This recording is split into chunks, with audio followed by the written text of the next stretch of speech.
दिमाग में भरा जा रहा है, इसकी कोई बुनियाद है भी या नहीं। मिलन शर्मा के साथ bureau report, good news today. बहुत अहम और वाजिब सवाल है कि कितने समय तक साइड इफेक्ट्स दिखाई देते हैं, इसी के इर्द गिर्द है हमारी आज की चर्चा। हमारे साथ खास मेहमान जुड़ चुके हैं, परिचय करा देती हूँ। Doctor Manoj Kumar, HOD cardiology max अस्पताल से हमारे साथ मौजूद है। डॉक्टर अंशुमन कुमार, डायरेक्टर धर्मशाला अस्पताल से हमारे साथ मौजूद है। डॉक्टर खुशबू गोयल है, न्यूरोलॉजिस्ट, कुछ ही देर में जुड़ेंगी। डॉक्टर शरद अग्रवाल, फॉर्मर प्रेसिडेंट है इंडियन मेडिकल एसोसिएशन से। डॉक्टर अंशुमन, शुरुआत आप ही से करते हुए सबसे पहले तो ये बताइए कि जो खबर अब आ रही है, हम अगर भारत के परिप्रेक्ष्य में इसको देखें तो क्या वाकई साइड इफेक्ट है और कितने समय तक साइड इफेक्ट रहता है इसका?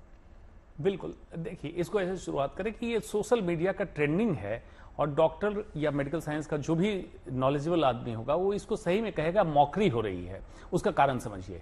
इंसिडेंस, पहली 1 लाख में 2 लोगों में थ्रोम्बोटिक थ्रोम्बोसाइटोपेनिक सिंड्रोम हो रहा है। अब ये क्या है, इसको लोग हार्ट अटैक कह रहे हैं, पहले तो ये नहीं है। थ्रोम्बोसिस मींस ब्लड क्लॉट बनना, थ्रोम्बोसाइटोपेनिया मतलब प्लेटलेट काउंट का कम होना, ब्लीडिंग हो जाना।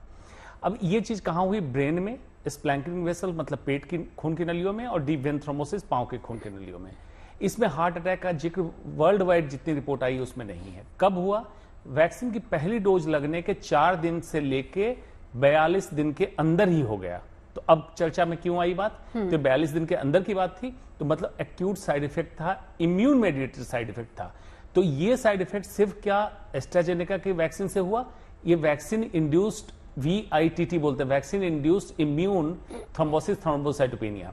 तो ये और भी वैक्सीन में होता है। 2021 अप्रैल में US FDA ने जॉनसन जॉनसन वैक्सीन पे पॉज लगाया था और कहा था कि इसमें TTS की गड़बड़ी है। उसके बाद रिव्यू करके कहा कि बेनिफिट रिस्क रेशियो बेहतर है, कि इसमें कोरोना से मरने वालों की संख्या में कमी आ रहा है, रिस्क बहुत कम है, इसलिए इसको लगाया जाए।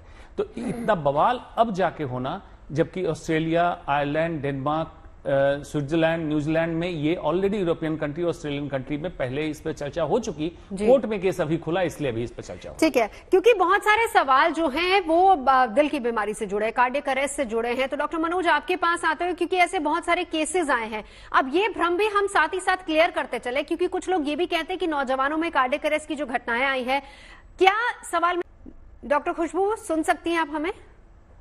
No voice.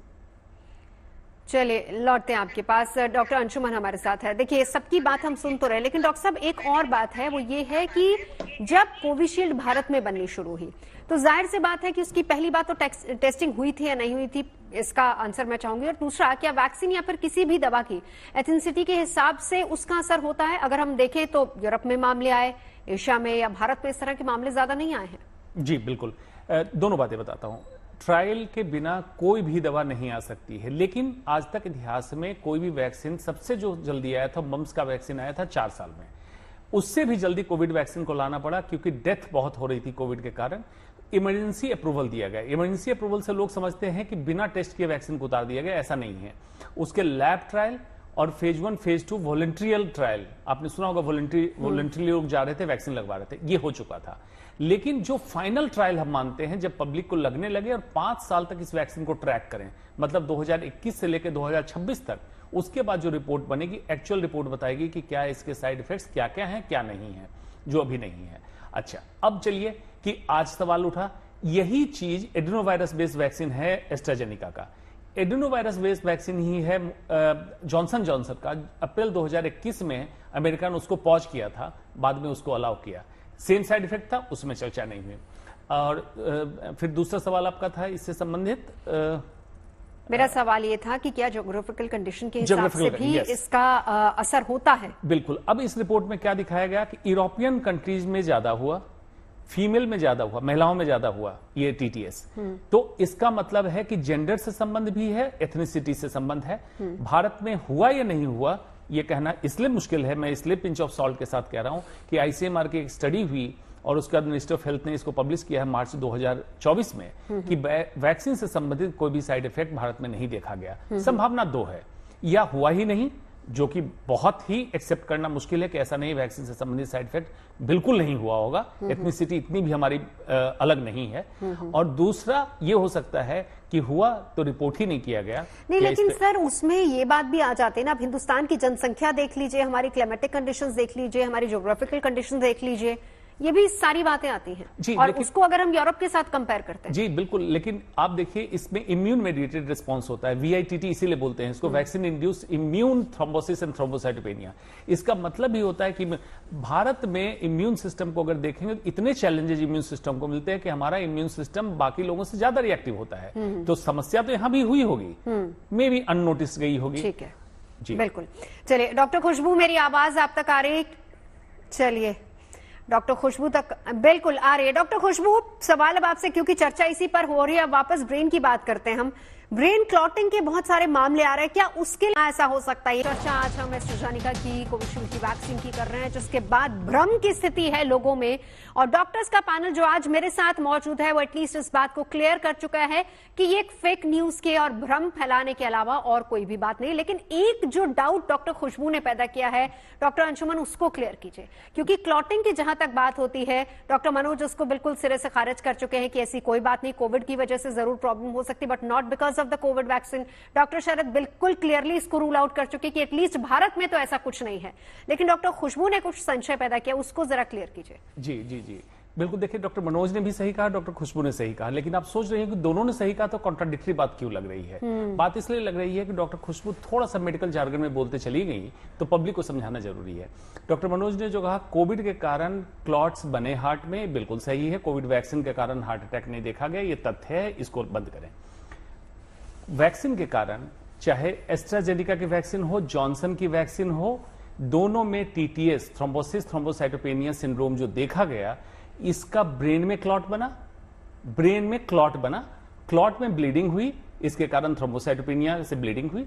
स्प्लैंक्निक वेसल्स मतलब आंतों में, आंत की नलियों में क्लॉट बना, फिर ब्लीडिंग हुई। और डीवीटी, डीप वेनस थ्रोम्बोसिस मतलब पांव में, इसमें हार्ट में क्लॉट नहीं बना, तो हार्ट अटैक का इससे कोई रिलेशन नहीं है।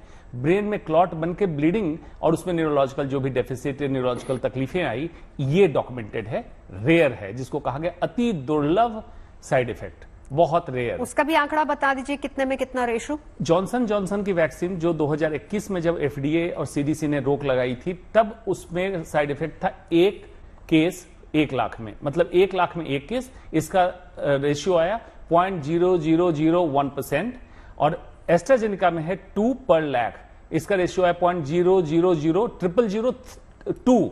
इतना कम साइड इफेक्ट है। ये साइड इफेक्ट मॉडर्न मेडिसिन की कोई भी दवा उठाएंगे, ये इंसिडेंस उसमें है, लेकिन बेनिफिट रिस्क रेशियो अगर कैलकुलेट करें तो कोविड से जाने बहुत की बची और साइड इफेक्ट बहुत कम लोगों में हुआ, इसलिए बेनिफिशियल। ठीक है, इसी पर एक बार डॉक्टर शरद आपका भी मैं एक रिएक्शन इस पे लेना चाहूंगा। हाँ डॉक्टर कर रहे हैं, डॉक्टर अंशुमन, कैंसर केसेस और स्पेशली ब्रेस्ट कैंसर केसेस बहुत बड़े हैं और उसका भी कारण बड़ा क्लॉटिंग होता है, क्या उसका कोई रिलेशन वैक्सीन के साथ? जी, इसके बहुत सारे पेपर पब्लिश हो गए। कोविड के बाद भी और कोविड वैक्सीनेशन में इम्यूनोमॉड्यूलेशन है। बेसिक कोविड को फाइट करने के लिए बॉडी का इम्यून सिस्टम मॉड्यूलेट हुआ।